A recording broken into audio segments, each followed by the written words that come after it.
Moi, Jardinier citadin, et c'est une bande dessinée qui parle d'un retour au jardinage de la part de son auteur. C'est un récit d'une certaine manière autobiographique, même si les expériences que l'auteur a connues dans le jardinage sont remontées en épisodes humoristiques, éducatifs ou plus social.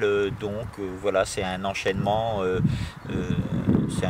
de petits épisodes, de petites histoires autour du thème le retour à la nature, la découverte du jardinage.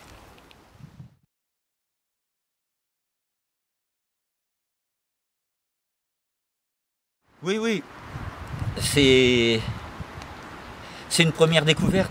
C'est évident que pour un urbain qui a jamais approché le jardinage, qui commence à y penser, ou rien que par curiosité, parce que c'est une jolie bande dessinée avec un style de dessin aquarellé, donc à la lecture de cet ouvrage, oui, on peut avoir comment dire, une bonne claque de jardinier. Découvrir tout ça, être pris d'amour et d'intérêt pour le sujet et acquérir vraiment des bases de jardinage. Ouais.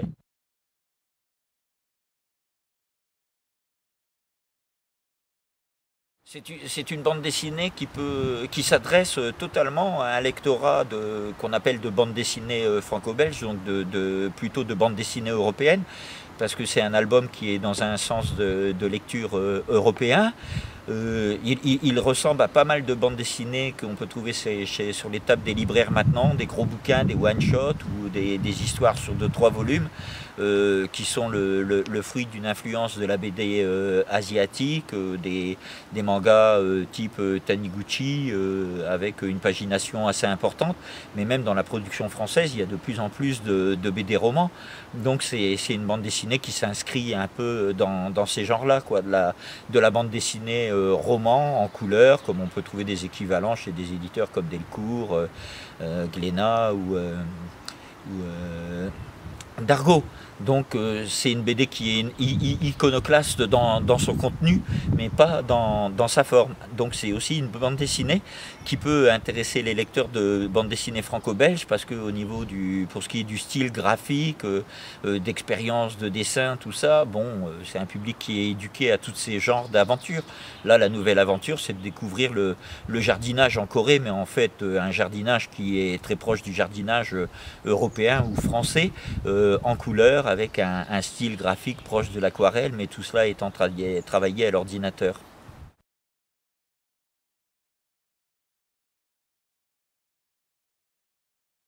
Bah, je pense que l'auteur a accumulé des années d'expérience relationnelle avec l'environnement du voisinage jardinier dans les grandes parcelles où il travaille sur son propre jardin. Donc je, je pense qu'il a accumulé des expériences et puis il a synthétisé un peu tout ça par rapport à un message qu'il veut adresser à ses lecteurs à travers 2 volumes. Donc c'est des anecdotes qui sont traitées en épisodes, des anecdotes humoristiques, des anecdotes d'amitié, de transformation d'informations entre les anciens et les jeunes, de problématiques de culture, quoi, des différentes techniques de culture. Donc c'est un ouvrage qui a été préparé, d'abord travaillé sur un site internet pour un public qui lit de la BD par internet, c'est très développé en Corée, et après la bande dessinée a été remontée pour une édition libraire en 2 volumes.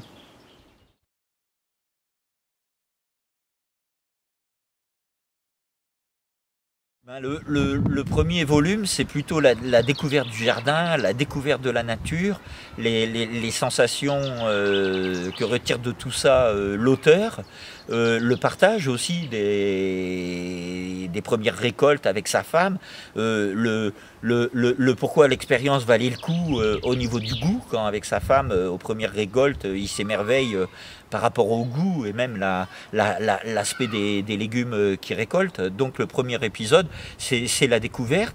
Et dans le deuxième volume, c'est différentes méthodes de jardinage. Il approfondit les relations qu'il a pu avoir avec ses voisins jardiniers, surtout la mamie qui revient sans cesse, qui représente un peu la mémoire collective du jardinage, parce qu'il faut savoir qu'en Corée, pratiquer le jardinage dans les zones hors grande ville, hors moyenne ville, c'est encore très courant. La Corée, plus que le Japon, c'est un pays qui a une modernité qui est très forte en façade. Et dès qu'on rentre dans les provinces et dans les campagnes, il y a encore beaucoup d'espaces où on vit, où les manières de vivre sont encore anciennes, même au niveau des croyances, croyances personnelles, croyances de groupe, les rituels, tout ça.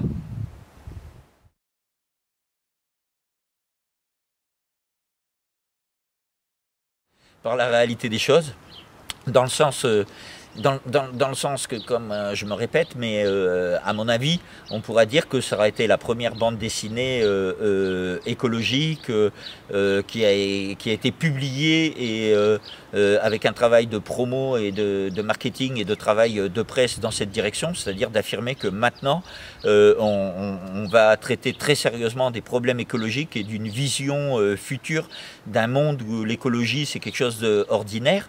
Donc, dans l'ouverture de cette éditoriale, l'argument choc qu'on peut avoir pour encourager les jeunes en dessous de 35 ans de venir vers ce genre de littérature, c'est qu'il est évident que les nouvelles générations ont le corps complètement engombré de produits chimiques, de saloperies, pollution industrielle, donc pollution de l'air, pollution de l'eau, pollution de la bouffe, pollution du cerveau par les portables, des ondes partout. Donc pour moi, d'un point de vue commercial, on va vers des générations qui vont avoir des gros problèmes de santé et qui vont être obligés de prendre ça à bras le corps. Les cancers vont se surmultiplier dans les années à venir, c'est totalement évident. Donc on va aller vers des thérapies et des propositions thérapeutiques, les propositions d'autres manières de vivre. Ben voilà, ça va faire un marché pour la bande dessinée. Donc voilà les arguments qu'on peut avoir vis-à-vis des jeunes pour les encourager à aller vers ce genre de bande dessinée, c'est que vous allez vous taper des cancers en plus grand nombre et beaucoup plus tôt que vos parents, sans compter toutes ces maladies qui bousillent le cerveau, quoi. Donc pour moi c'est un marché.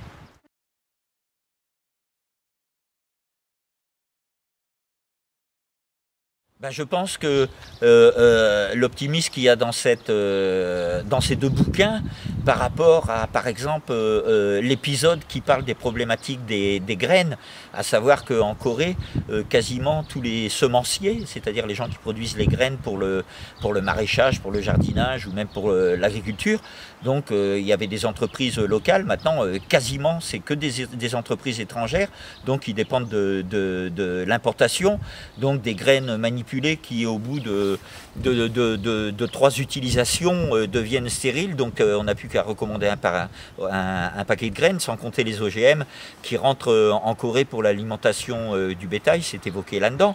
Donc oui, l'auteur est optimiste par rapport à la catastrophe écologique et alimentaire qu'il y a actuellement en Corée, parce que ça c'est des traits de caractère de la culture asiatique, c'est-à-dire que de la même manière avec largement 25% qui s'est pris de la radioactivité au Japon, on continue à faire du manga humoristique et des films humoristiques et tout ça.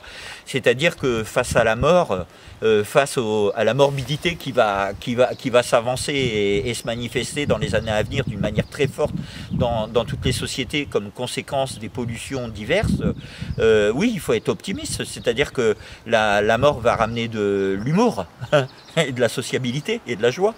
Ouais. Et ça, les Asiatiques sont meilleurs que nous par rapport à ça. Ici, dès qu'on apprend qu'on a un cancer, on en fait tout un pataquès, quoi. Alors que déjà mourir, c'est naturel.